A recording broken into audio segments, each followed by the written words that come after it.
Las excusas. La honestidad es lo único que cuenta, pero las vidas de todos están cargadas de excusas.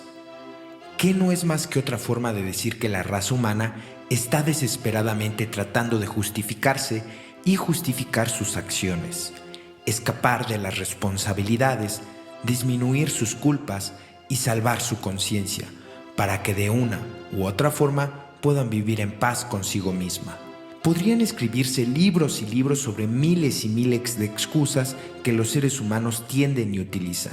Sin embargo, no nos vamos a extender respecto a este video, y lo hemos mencionado, es solamente un ejemplo de algo con que estamos familiarizados todos. Como alcohólicos y neuróticos, además hemos dominado el arte de las excusas. Cuando llegamos a un programa de recuperación, fuimos confrontados con los 12 pasos otra vez y nos encontramos con un pedido muy grande que sufrir. Y otra vez comenzamos con nuestras excusas al tratarse de los 12 pasos, de tal forma que los miembros encaminados en los 12 pasos han racionalizado y se han escudado tanto que no los han seguido literalmente con toda honestidad.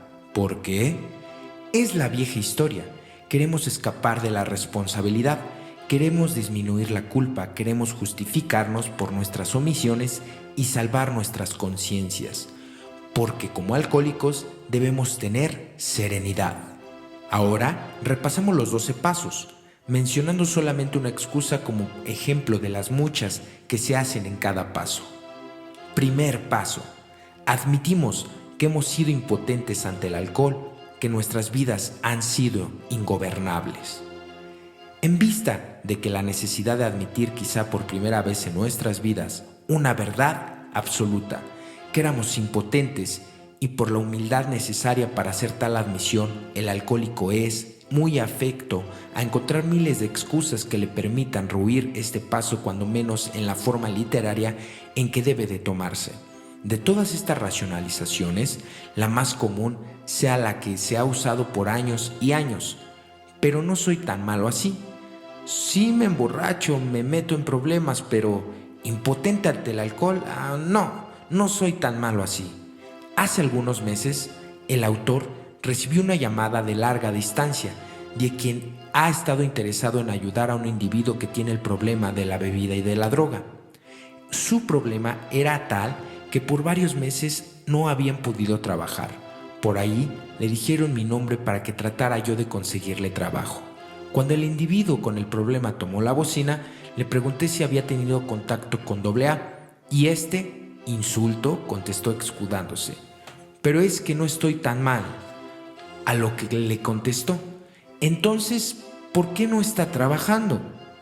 Actualmente es un miembro activo y sobrio de AA y tiene un puesto importante en una empresa. Hay otros alcohólicos, neuróticos o drogadictos cuyas excusas no son tan abiertas y que además agregan otras para justificar su bebida. Segundo paso: estamos convencidos de que un poder superior podría devolvernos el sano juicio. Es sorprendente oír la cantidad de excusas que hombres y mujeres inventan al mayoreo para escabullirse de este paso. Examinemos la más frecuente, que además es muy adecuada para esta era materialista. Claro, yo podría acudir a este asunto de Dios, pero hay que ser práctico. En caso de que ustedes no hayan entendido, esa excusa nos libera de toda obligación espiritual y al justificarnos, escapamos de toda responsabilidad, adormeciendo esa vocecita que llamamos conciencia. Creo que es oportuno en este momento hacer una observación relacionada con este segundo paso, porque da lugar a ciertas excusas, a veces hasta divertidas. En la segunda parte del paso número 2 decimos: devolvernos el sano juicio. Es la opinión del autor que no es posible volvernos o devolvernos algo, a menos que no hayamos dejado ese algo.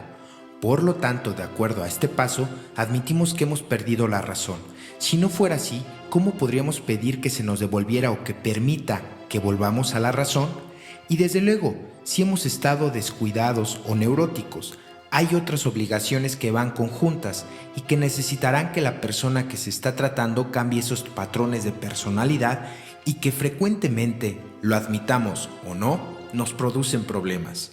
Aquí también, para justificar nuestras excentridades y nuestras neurastenias, como expertos para inventar excusas, a continuación relato una que he oído en AA hace algunos años. La discusión estaba llevándose a cabo sobre un punto que frecuentemente se toca en AA, y es la pregunta de que si los alcohólicos son neuróticos. Los miembros dieron sus pros y contras, pero detrás del salón se oyó una observación. «Objeción», dijo uno. «Aquí algunos dicen que los alcohólicos son neuróticos. El que es neurótico es loco, y yo no soy loco. Pido que me excusen».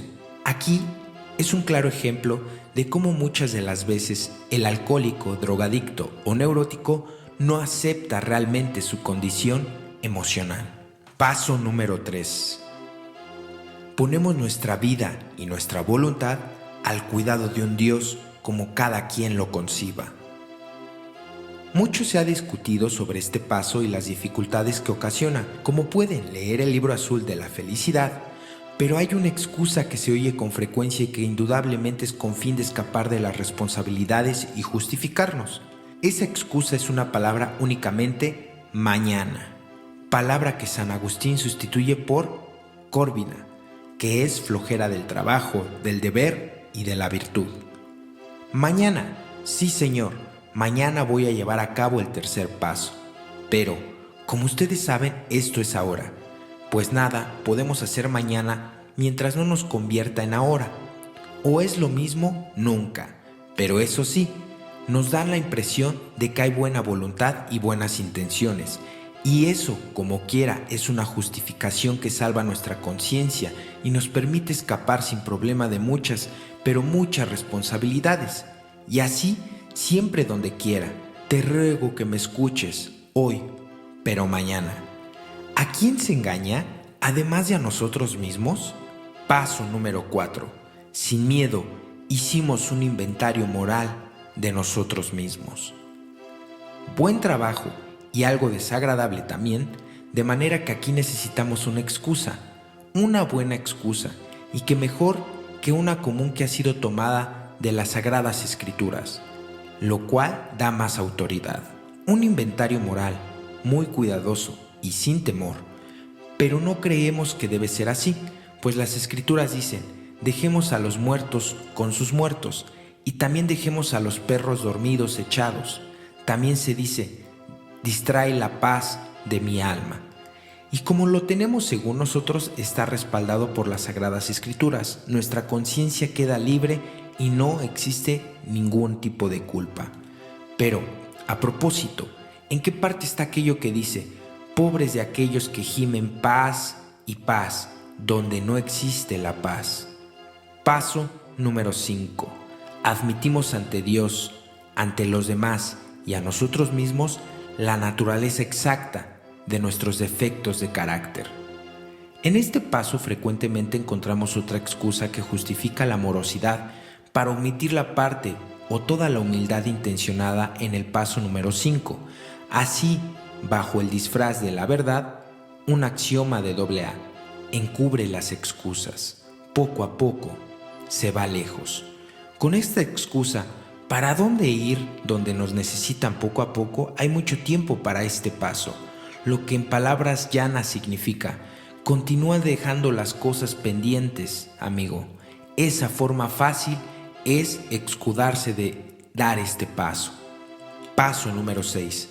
Estamos dispuestos a que Dios nos liberase de sus defectos de carácter. ¿Quién? ¿Yo? No, pero si yo no sirvo para eso. No sabes todo lo que he hecho. He cometido demasiados errores para que Dios me perdone y me cambie. Buena excusa, si es positivo que somos los mejores individuos. ¿Por qué no aceptar que somos los peores? Así nos justificaremos por no hacer nada para remediar nuestro pasado, y es buen pretexto para retener todos esos defectos de carácter y con esto huir de las responsabilidades. Tal parece que uno de los grandes atributos de Dios ha desaparecido, su misericordia, que es lo que Él nos dice: cuanto mayor sea el pecado, mayor será la misericordia. Paso número 7. Humildemente le pedimos a Dios que nos liberase de nuestros defectos.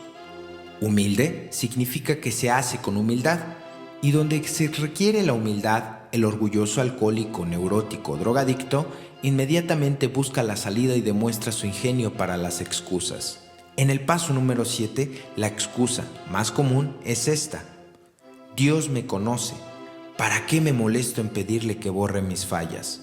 O bien, ¿quién soy yo para pedir a Dios que haga lo que yo quiero? Muy sutilmente, pero muy efectivamente, justificamos así nuestro comportamiento y nos libramos de toda culpa.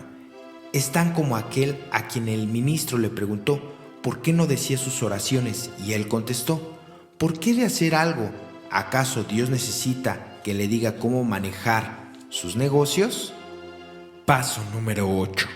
Hicimos una lista de todas aquellas personas a quienes habíamos ofendido y estuvimos dispuestos a reparar el daño que les causamos.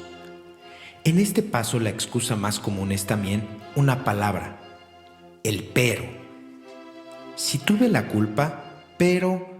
y así continúa la lista de peros, de tal forma que echándole la culpa a los demás estamos salvados y omitimos muchos daños hechos a los demás y que deberían estar en nuestra lista.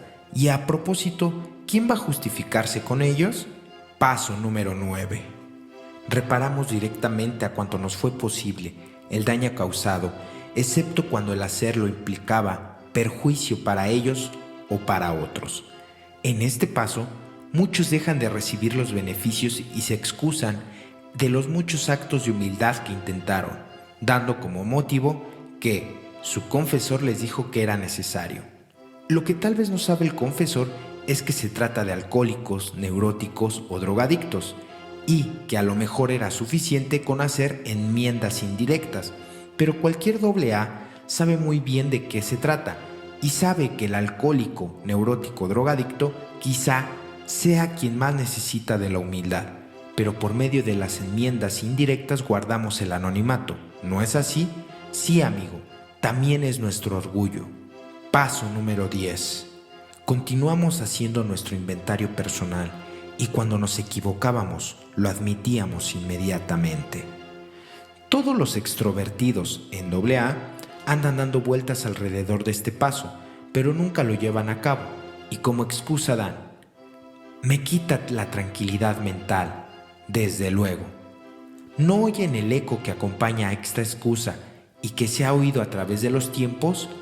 Paz y paz, y no se encuentra paz.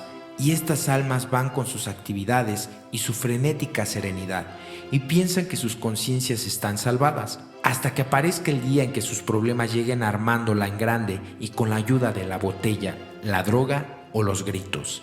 Es mejor seguir con el paso número 4, no tener que dinamitar.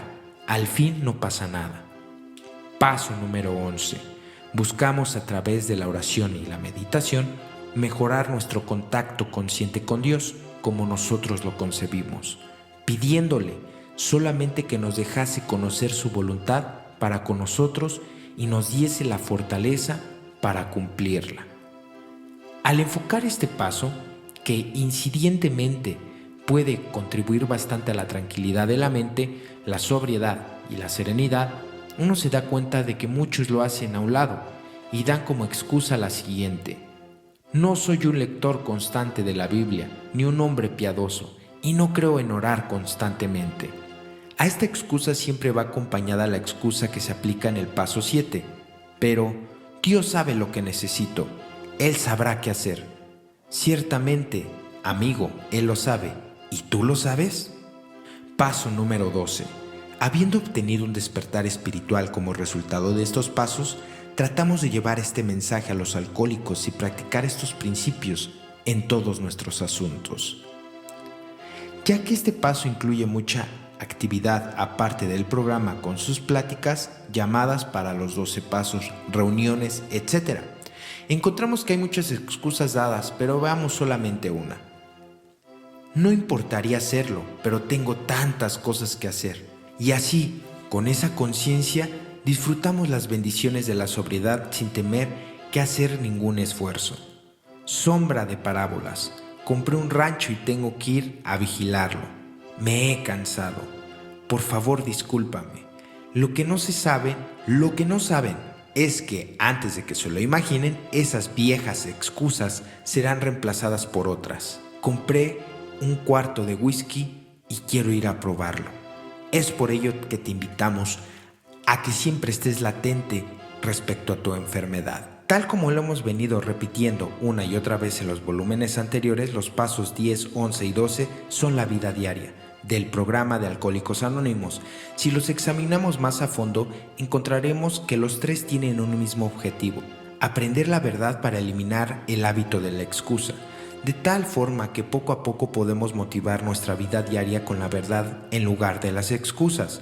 En el paso 10 hacemos nuestro inventario regular para que seamos capaces de vernos como somos, con faltas, talento, todo, para aprender la verdad sobre nosotros mismos y por tanto eliminar las excusas. En el paso 11 buscamos a través de la oración y la meditación aprender la verdad sobre Dios y nosotros y conocer nuestra relación con Dios. Seremos capaces de eliminar el hábito de escudarnos por nuestras obligaciones con Él. En el paso 12 trabajamos con otros, con nuestro prójimo, para aprender la verdad sobre nuestros semejantes y nosotros mismos, y así al conocer nuestra relación con estos, no tendremos que dar más excusas que tan frecuentemente nos hacen desatender las obligaciones que tenemos con el prójimo.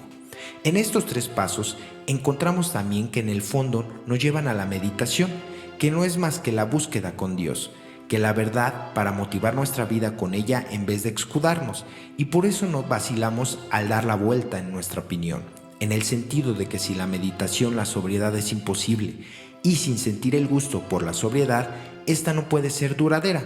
Buscamos a través de la meditación. En esta época de más comunicación, probablemente en la historia, no solamente por la abundancia de medios para difundir nuestra palabra, sino también tenemos muy poco en la mente que no haya venido del mundo exterior, y por tanto comunicamos esta necesidad básica, pero hay muy pocos que saben escuchar. Si nuestros cuerpos se alimentan tan poco como nuestras mentes, pronto morirían muchos individuos. Por lo demás, buenos y piadosos se preguntan por qué no hacen progresos en su vida espiritual a pesar de sus frecuentes oraciones. La razón es que están hambrientos mental y espiritualmente. Dicen miles de oraciones, pero no meditan con regularidad. Por lo tanto, están tratando de vivir un vacío espiritual. Esto es metafísicamente imposible. Por eso es necesaria una hiperactividad, una inquietud, una comunicación y movimiento.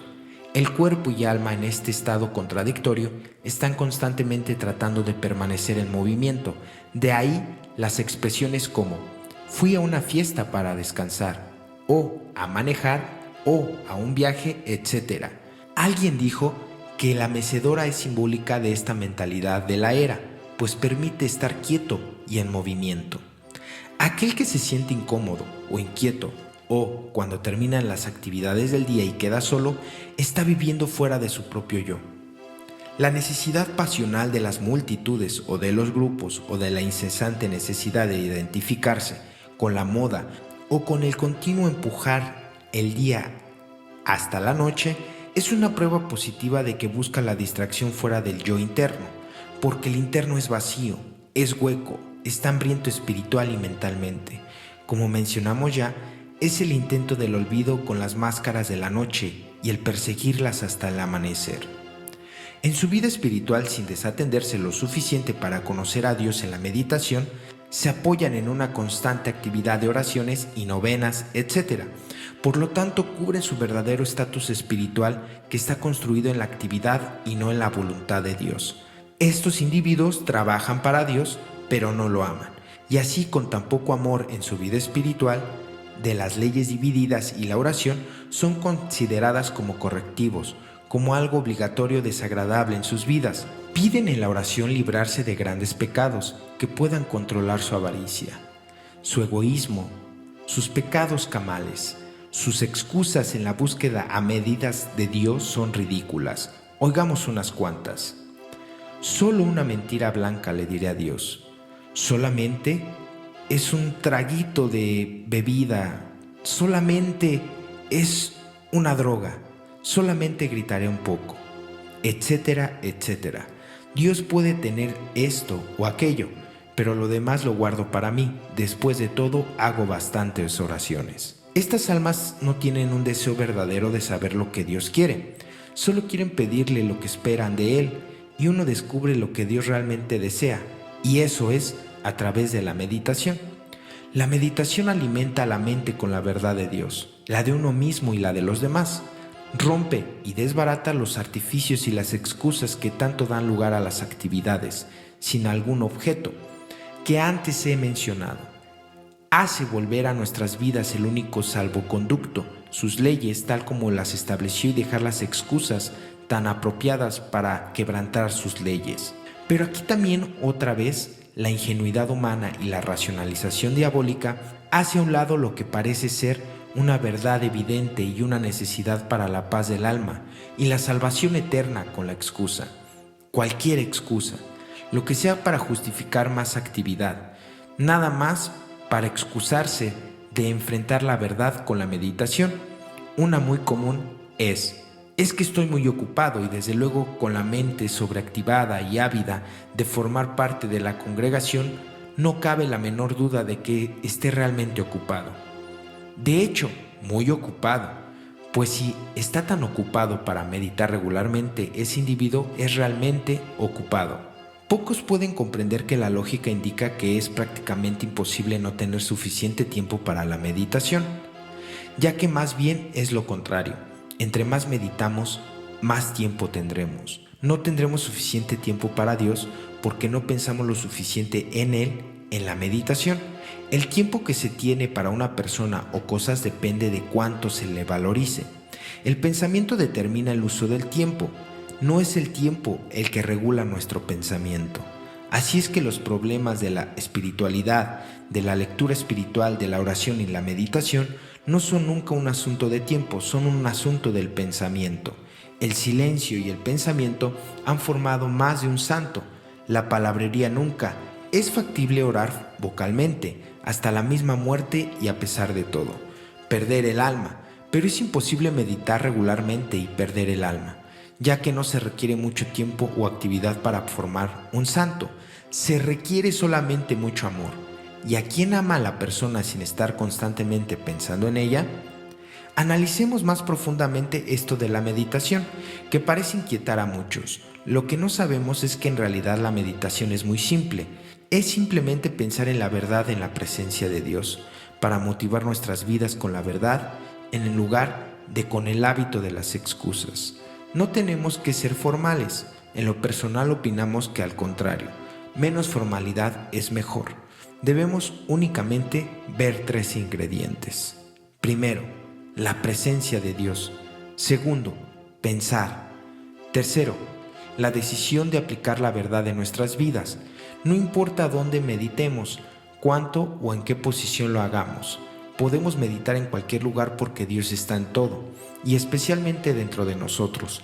Donde quiera que estemos, está Él.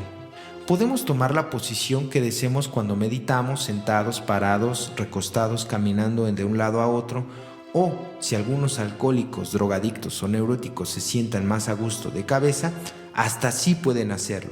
Tal vez generen el proceso. Algunos prefieren arrodillarse, pero tengamos en mente que nada de eso tiene importancia, pues Dios ve nuestros corazones y no posiciones. Así que adelante. En tal forma podemos meditar durante la mañana, la tarde o la noche, pues tampoco esto importa al Señor. Lo que puede facilitar el hábito de la meditación es separar un tiempo determinado cada día. Esto proporciona a nuestras voluntades algo de qué abstenerse y es una buena psicología. ¿Sobre qué deberemos meditar? Sobre la verdad, solamente la verdad. Hay verdades sobre Dios, sobre el prójimo, sobre nosotros mismos, sobre cosas objetivas. Buenos ejemplos son la muerte, Dios, el matrimonio, el alcoholismo, la borrachera, drogadicción, Cristo, la Biblia, el universo, las leyes naturales, las virtudes, los vicios y así miles y miles de verdades. Todo lo que debemos hacer es examinarnos en la presencia de Dios, aplicar la verdad a nuestras vidas y a nuestra persona, tomar una decisión para motivar nuestras vidas con esta verdad.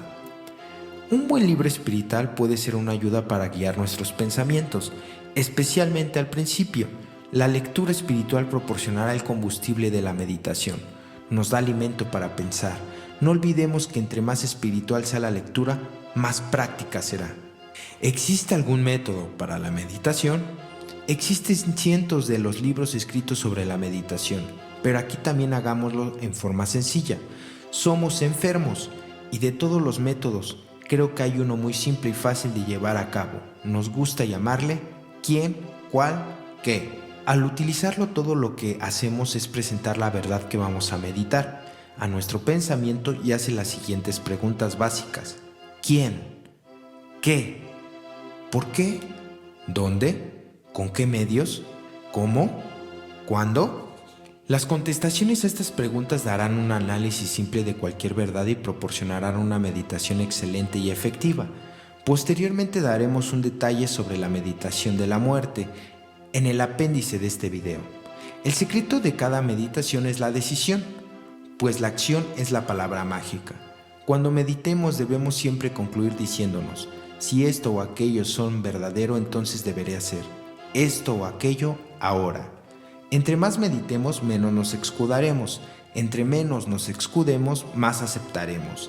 Si más aceptamos, menos conflictos tenemos y sin conflictos tenemos paz en el pensamiento, lo que nos traerá más serenidad. Creemos que a menos que meditemos voluntariamente, vendrá el día en que Dios nos obliga a hacerlo y esa meditación no será tan placentera. ¿Recuerdan lo que es salir de la última borrachera? Si meditamos regularmente no tendremos que meditar. Afrontemos la verdad.